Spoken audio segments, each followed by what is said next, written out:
Today, I'm joined by Tyler with SGI, and we're going to be talking about driving safety. And to start, Tyler, I know you have some statistics about the month of September for Saskatchewan, so why don't you just start by telling me a bit about those? Over the month of September, the traffic safety spotlight was on school zone safety. So with kids heading back to school, it was important for drivers to remember what they needed to do to keep kids safe. We were focusing on reminding them about those reduced speed limits in school zones, and also the importance of paying attention and watching out for kids who, particularly as they're heading back to school, maybe not always paying attention to everything that they should, including crossing where they're supposed to. So for the month of September, police across Saskatchewan ticketed 260 drivers for speeding in school zones. They also wrote another 35 tickets for drivers failing to yield properly to pedestrians in school zones at intersections.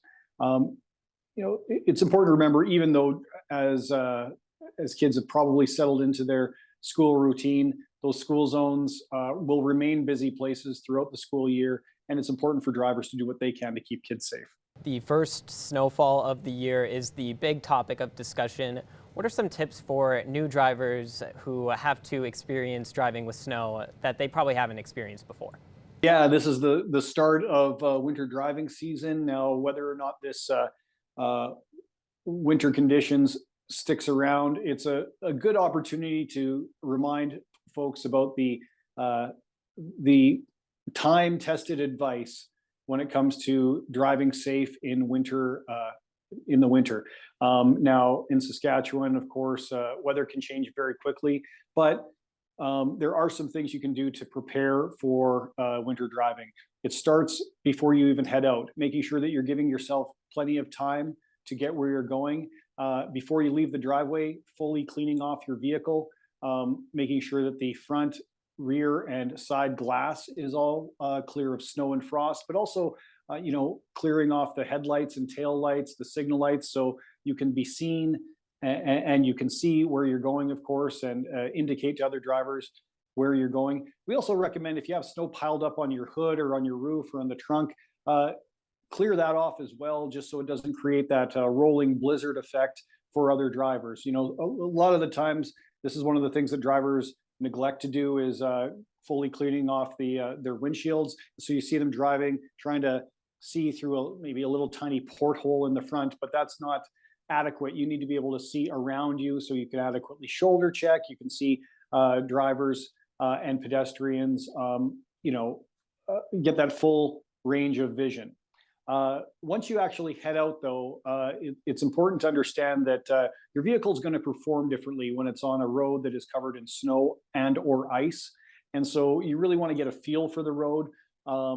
That starts with gently braking, gently accelerating, making sure that you're maintaining that traction and understanding how your vehicle is performing with the conditions that you're dealing with. You'll definitely want to slow down and increase your following distance, which will give you additional time and opportunity to react. Other drivers will also be dealing with the same conditions you are as well. So making allowances for that is really important when you're driving in the winter. Can you talk a little bit about having winter tires and the importance of changing your tires for the winter season? Winter tires are a really good idea for anybody who's regularly dealing with snow and ice on the roads they travel. They are specifically designed to perform better in colder temperatures. Both the compound of the rubber and the tread patterns that they use are ideally suited for winter driving in ways that your all-season tires are not. So if you do have winter tires, now would be a really great time to start thinking about when you're going to change them over.